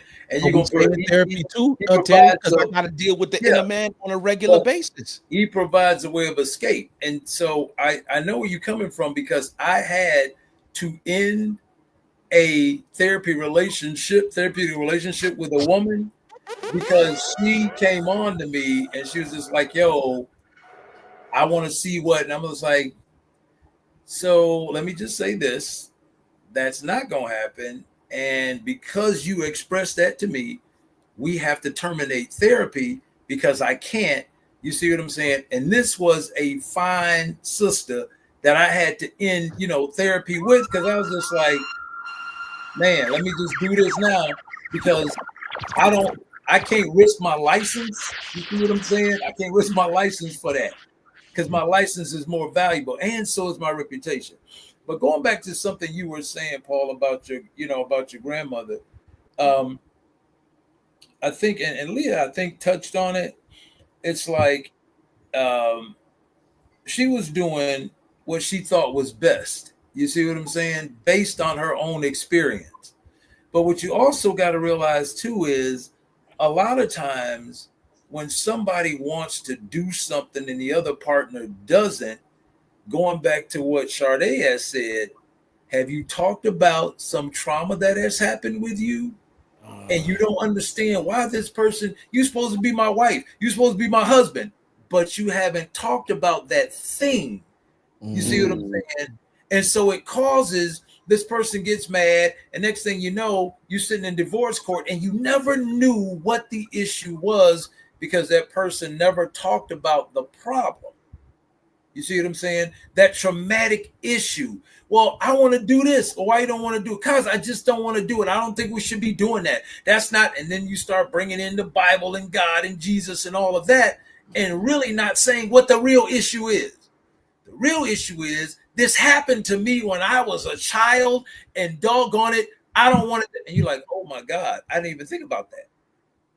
Because you're just thinking that, hey, we married now, it's okay. we should be able to do these things. And so those are some of the things that people don't consider when they're saying. But what you got to look at too is coming from, look at our history. We have ancestors who were raped picking cotton and had to get back up and keep picking. You see what I'm saying? We have ancestors who were, had to push out babies for their owners and had to get up and keep on working like it didn't exist. So we are the masters of, you see what I'm saying, masking those traumatic incidences that happened to us. And guess what happened? It's in every last one of us today. It Survival was passed mode. on because trauma changes our DNA. Wow. Where we are. You see what I'm saying? And so we just like, everybody knew your Uncle Johnny was what he was doing, but nobody said anything. And he still came to the family reunions, and he still gave the kids candy, and he still gave them money, and nobody said anything, but they knew what was going on. And in some instances, you were served up. You see what I'm saying? Because you knew he was doing this, but he was the only one that could keep the kids while you went to work. You see what I'm saying? And you just prayed like, I hope nothing happened. And so, you guys were talking earlier, and I don't want to interrupt about, the babysitter and stuff like that. Sometimes the babysitter is your own family. For instance, look at R. Kelly. Look at R. Kelly. R. Kelly brother talked about him and his brother. He was like, look, his brother said when he was kept inside, he knew, it was going to be on him. If Robert was kept inside, it was going to happen to Robert. And this was by their 16-year-old sister. You see what I'm saying? By the 16-year-old sister. Now, guess what? All this runs downhill. All behavior is learned. You don't wake up one day and say, you know what? I think I want to molest my brothers and sisters. What happened to her? You see what I'm saying? What happened to her? So she does what? She imposes it on the next person. So everybody's looking at R. Kelly as this horrible individual who never got help for what was going on with him. Never got help for it. But because he had, R. Kelly doesn't have game for older women. You know what speaks to older women? The music, the money, the status. Mm-hmm. He has conversation for younger women because the trauma that happened, his mind is still there. Remember, trauma is this event that happens, in where the nervous system and its capacity to process the event gets left behind. It's frozen, stuck in the brain. That's where he is. He's still in that childlike. He grows, but that trauma is still there. It's still there. So he can talk to them young girls because that's where he at. Older girls ain't got to say nothing. I'm Robert Kelly. Ooh, sing me a song. I want to. But the younger girls, that's where his rap is. That's where he can. You see what I'm saying? Well, I've never. Is this something that? Is this a fact? What you just said? Epigenetics. What are you talking about? About R. Kelly? Just said my man should be set free. No. But here's the thing. I'm not absolving him for what he did. What he did was wrong if it happened. What I'm saying is nobody ever gets to the root of the pedophile or anybody else. You don't wake up and just say, I want to start, messing with little boys and little girls. It's happened to them. I understand. It's happened to them. Question, what Terry is talking about is the developmental age. Got it. Right? Versus your chronological age. I got it. Maybe 45, 50 years of age, but your mind at the time that the traumatic event occurred, if it was 5, 6, 7, right? Then that's where you are developmentally until you learn how, right, to manage the traumatic event, grow yourself up. Because we got to grow ourselves up, right? Yes, ma'am. I just thought about what you talked about. I just thought about our session, Leah. It just came to me like, oh yeah, that's what we talked about. And the thing that I want to say is what's crazy is the whole time y'all have been talking, because I've been sitting here, I was like, I can't wait to get married to finally have Facebook. Say that again, because questions hit the 10-minute bell. I said I can't wait until I get married because that will be the first time I will have safe sex. Wow. Are you sure? Well, I pray it'll be my husband and we'll be in a good relationship and we'll be nice and healthy and together. But when I say safe, like there's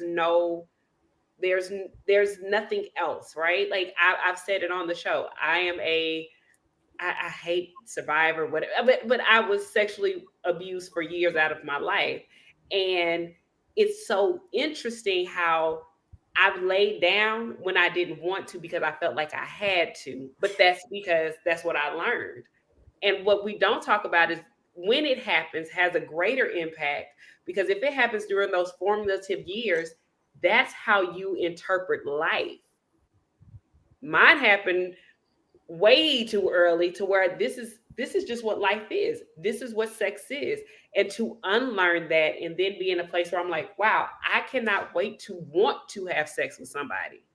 Right? Where I desire it, where it's Sade, and there's no power play. There's no manipulation. There's no what can I get out of this or what am I given to get something.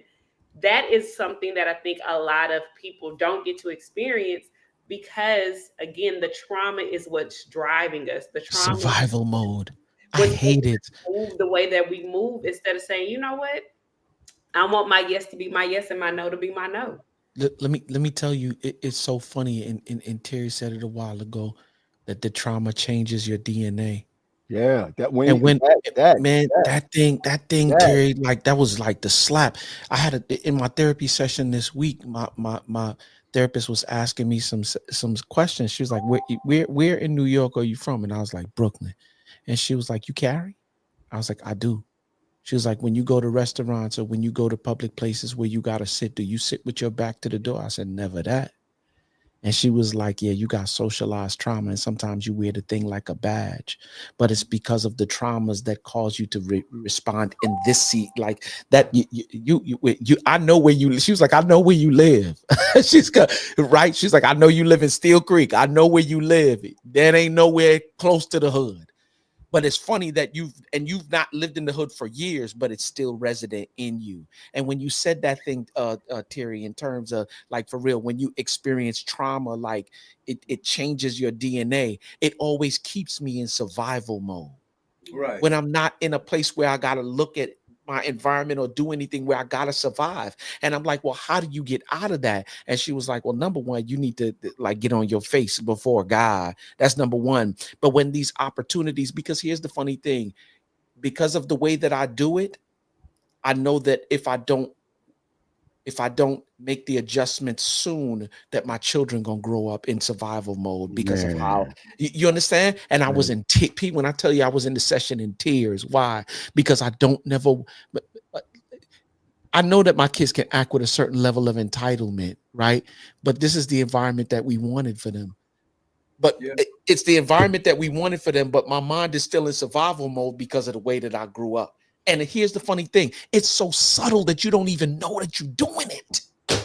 You don't even know that you're doing it. But Quest, look, Terry, you probably gonna say the same thing. Go ahead. So here's the thing. It's, it's not that the trauma happens. It's that it happens over and over and over and over and over again. And that's what people are trying to prevent. You see what I'm saying? It keeps happening over. And it's just like, man, it happened. It's still there. How do you get rid of it? Because it's so deep embedded that you act out later in life. You see what I'm saying? Your nervous system, it can't process it. It becomes overwhelmed. And so you stay there, like Leah was saying, you stay in a certain mindset. Michael Jackson, R. Kelly, anybody that's been abused, what's the man, Sly and the Family Stone, all of these people were abused at church by a musician or whatever the case may be. And so those things stay with us because back in the day, what did we have? Just pray about it. Just pray about it. Just pray about it. And it's like, wow. So ain't nobody talking about therapy. Nobody's talking about therapy because that wasn't for us back then. Therapy was for who? For white crazy folk. You see what I'm saying? It wasn't for us. All we had was Jesus, and that's what happened. And you can have both. You can have both. You know what she started me doing? She started having me identify when that thing shows up, right? That when the armor shows up, I'd start identifying when it works for you and when it works against you. And even in the moments where you think that it's working for you, even do a double check on that, because you think it's working for you because of like, no, this is what she said. She said, when it's working for you, I think you like the fact that you're in survival mode in those moments. You like what it does for you. You like that it sends the message like, yeah, I'm not him.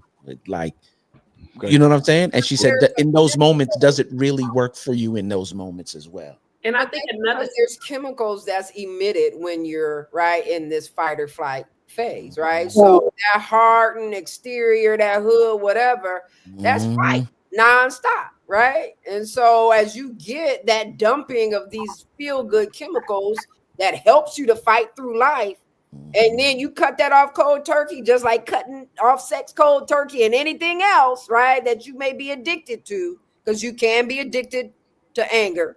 You can't be addicted to hood, you know. The real is that your body begins to seek after it, right? And you have to quench that somehow, some way. So if you don't replace it, you'll find yourself back to it. Can I jump in? I'm talking. Y'all been talking this whole time. Are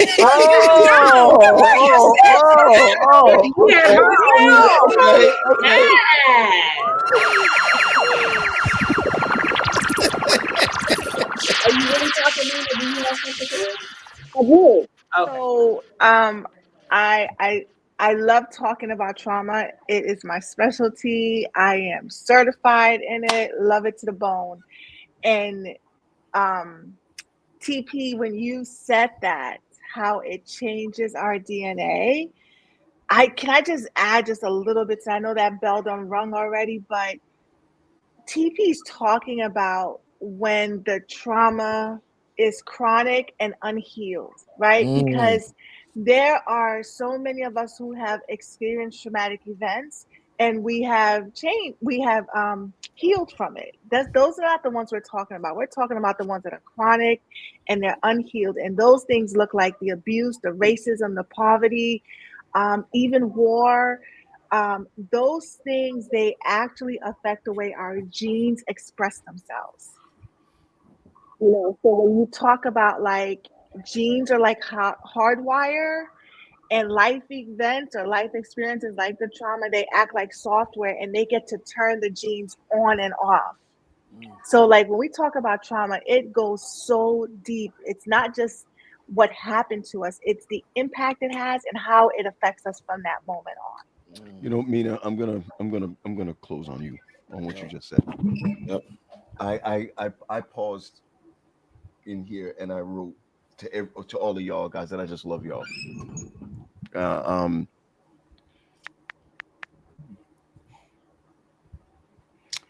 Yeah, you know, I hate y'all. Rainmaker. Man,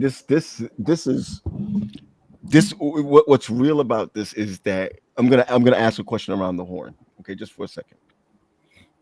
And in the question, you don't have to talk about yours. You can talk about just in general. And I'm gonna start off with Mina, and I want to close off with Terry. What is it in your in your experience that you feel that you or just people in general need to heal from? Okay, if you don't want to say yourself, that's fine, right? But even in your experience, people in general. Okay, and I'm going to start. All right, I'm going to start. I think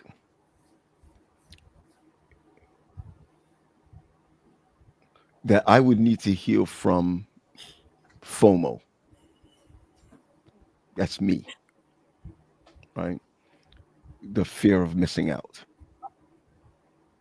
Right. And I'm going to say this, and you don't have to add for yourself. I've recognized that I probably pastored too early. Okay. Yeah, I probably should have been an assistant. Paul Graham, not anybody else. Paul Graham. I probably should have been an assistant, probably working in another job before really being fully developed, not just for marriage, but for relationships. Let me ask you a quick question too, because you in a very deep place.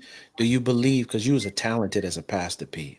I'm saying even from back then, do you believe that your talent took you to a place that your character couldn't keep you? Ooh. Yeah, yeah. And I'm not turning this around right on me, but I folks don't know we text each other. I'm texting that I love you guys. I love you guys, and I'm not sharing with the world so and so whatever. I mean, I'm gonna say it right now. Right now, I'm a good pastor.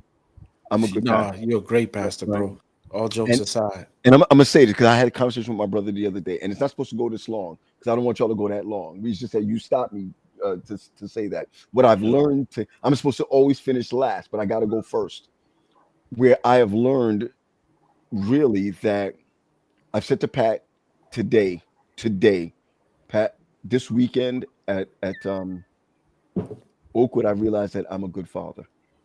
Praise God. Okay. That I part. realize that when I say I'm a good husband, that I know what to do to be a good husband. I'm telling the conversation I had with Pat. Because I don't never think I'm good enough or whatever, in that. But what I did say to Pat, and Pat said, Paul, I agree with you. He said, I was never taught to be a good man. Yeah, that's it. And That's it. and and uh and I went through 21 days of a reset. And I didn't put it out there. I just said anyone who would like to join me, join me. So I'm gonna be 20 something of us for 21 days. And today was the last day, it's 21 days. And I'm gonna say this, that I believe I need to be healed from FOMO. Yeah. Because that's it. That's all I'm just gonna put that out there. I'm no less than this, that, and the other. I have not revealed anything to people or this, that, and the other. What I can simply say is that what I'm missing out on, I shouldn't feel like I'm missing that, I'm missing that. I should feel that I'm protected from that. I'm protected from that. I'm protected from that. And I think that if I pastored at 28, 29, for real, I know me, instead of pastoring at 23, I think I would have been a better man, not just a better father or a better husband, but a better man. Yeah. Now, I'm not asking for us to go through what I just went through because this is my therapy. This is my therapy on here. These are my, that's how I always say this is my therapy. But I want to thank you So guys. we should be charging you. Yeah. Get that money, TP. Who is Get that your money. insurance provider, sir? Get I that just want money. So I'm going to go back on you guys right now before we close it off. What do you think people or yourself need to heal from? I shouldn't have gone through all of that just now. But I know. I'll tell you this. I need to heal from taking L's. Wow. There's this mental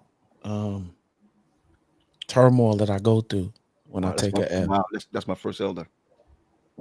You know what I'm saying? It's this Wow. mental turmoil I go through when I take an L. I'm getting better at it because of therapy, but it just stems back from, just being on the block. You take an L and you could get ridiculed for, so it caused me to get better at dumb stuff like being able, it's never a bad thing to be able to defend yourself, but when you like when you walk around with a chip on your shoulder, sometimes you would, like, for real. I'm in a season of my life where I don't have the chip on my shoulder per se, but the idea of taking an L, and it transcends through almost every area. When I'm getting ready to put some pieces of a program together, if all the pieces ain't right, like it's something inside going on, like, yeah, your name is on this, bro.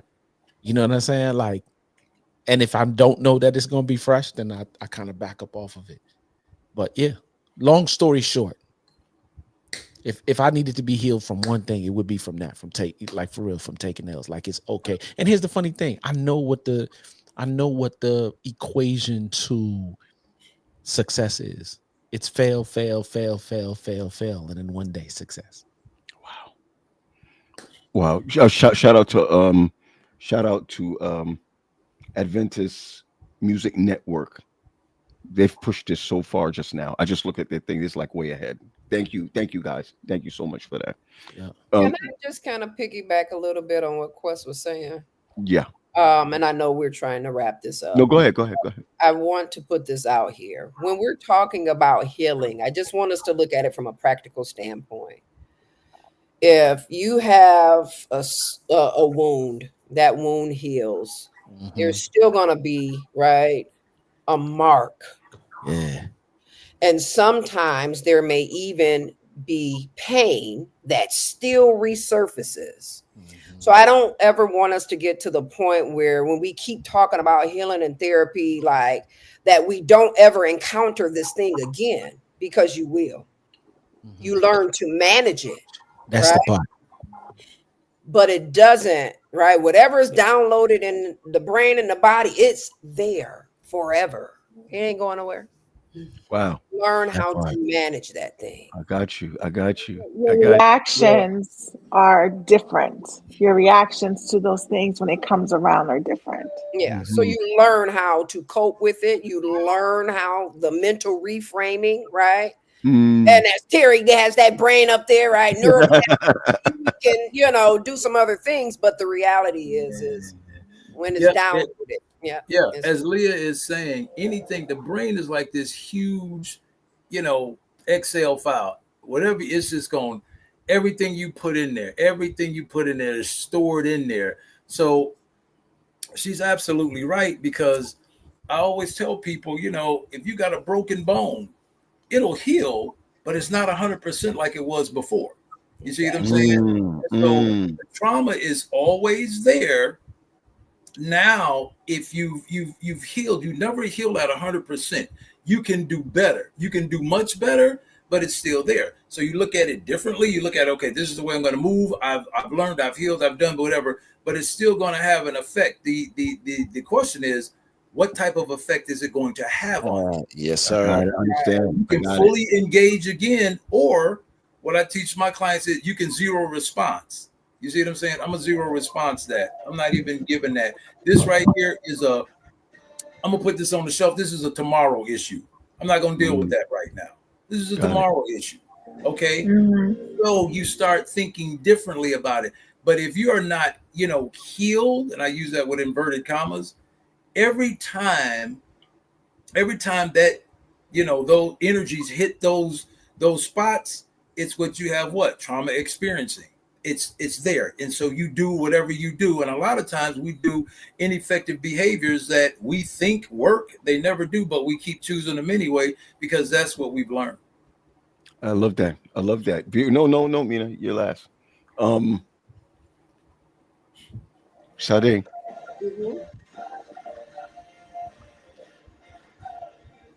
Oh, you just said my name. I thought you were going to ask a question again. Okay. As I was sitting here, I feel like I need to heal from my disappointment in God. Wow. Because that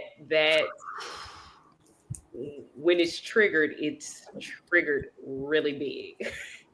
So just knowing that, especially if I want a healthy relationship in the future, I have to get that relationship right first.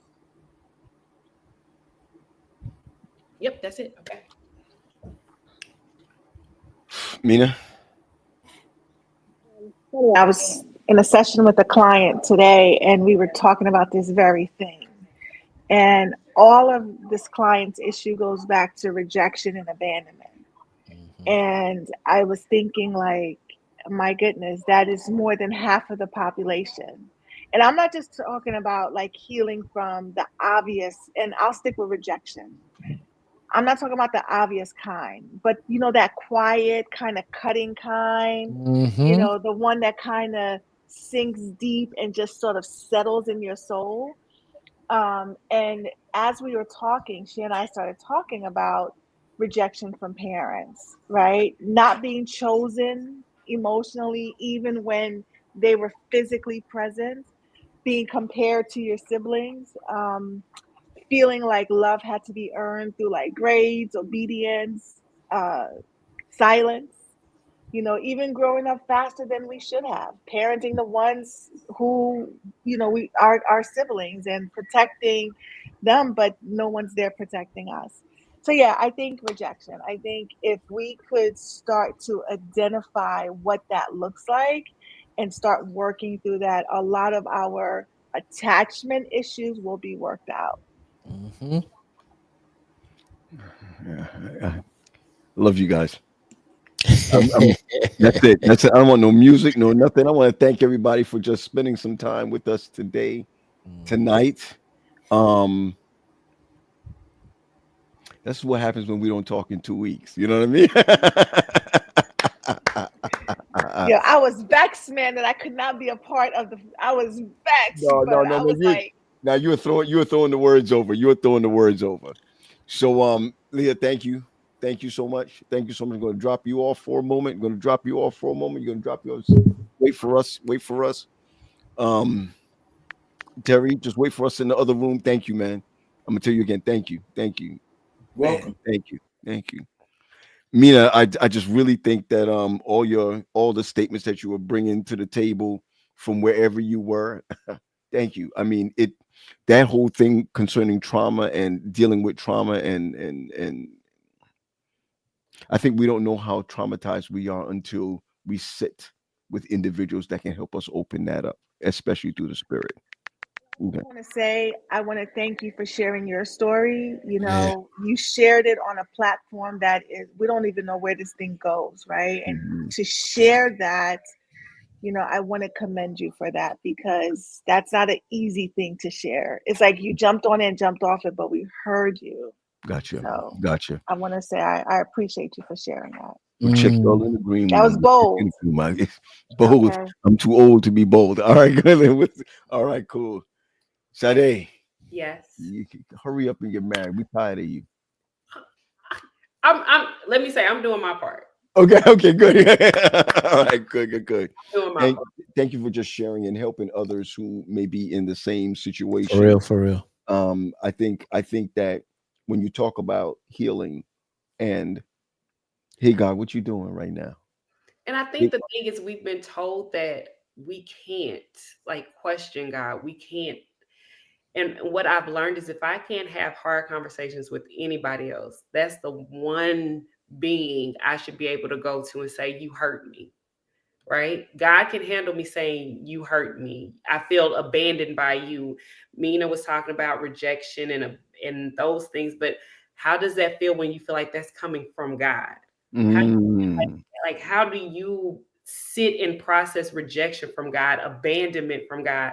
But it's the feeling, not necessarily the truth. And got being it. able to differentiate between the two of those takes a lot of work. I think that's important, Sade, because a Yeah. lot of people have learned how to do religion, but not relationship with God. And it's Wow. Wow. hard, especially Wow. if you've experienced, abuse, or if you've experienced just trauma in general. Sometimes you have to go back to that age and let that kid talk to God. Mhm. Yeah, just like what Terry was talking about, stuck in a certain Yeah. space. Let that kid talk to God. I Like got I need to go to God as a 6-year-old sometimes. Like, sir, you. Yeah, sir, sir. sir. But here's fun. What's funny too? I think sometimes you need to pray because sometimes you can't remember exactly when and where. I'm like, God, take me back to the place where all of this foolishness started, Foolishness started. And so I let can go and make the there. repairs from there. But the other part of the prayer is let me see you there. Yeah, let me see you there Take too. you there, but let me see you. I need to see No where you doubt. were. No Because I doubt. don't feel you there. I don't, in my natural mind, I don't see you there. No doubt. But I need you to show me where you were. Yeah. And he'll do Mhm. it. I He got you. I got definitely you. do it. Get out of here, Sade. Bye. Bye, girl. Yo. Yo. Um. Mm. I hope that when we hear this stuff, P, that it's not just stuff that we hear, but we like really spend some time thinking about it and making the adjustments. You know what I'm saying? Like all jokes aside, man, but what people who know me know the pillars of the company is foundation, who you are as an individual, love, the love that you build with the person you do in relationship with, lifestyle, what you build or how you build life around that love, and lastly, legacy. And I Mhm. think I'm already in the season of legacy because I'm a grandfather now. Like My grandchild is here. There's no conversation, or you know what I'm saying. And my question is, what will that generation be if God should delay his coming and Roman gets old enough to where he gets into relationship? And like, what will what me and Faith doing right now change the trajectory of marriages in my family, relationship in my family to come? Well, look, we out. That's all. Ain't no music, no nothing. We out. Share this with someone. Please share this with someone. You'll be seeing us. You'll be hearing from us. We have some announcements that we'd like to make coming down the pike of us not being all over the place. We're gonna be on one spot, YouTube. And today I just really want to just simply say thank you for allowing us to have this unscripted conversation. Be blessed, everyone. Be blessed. 4, 3, 2, 1. Love for my love for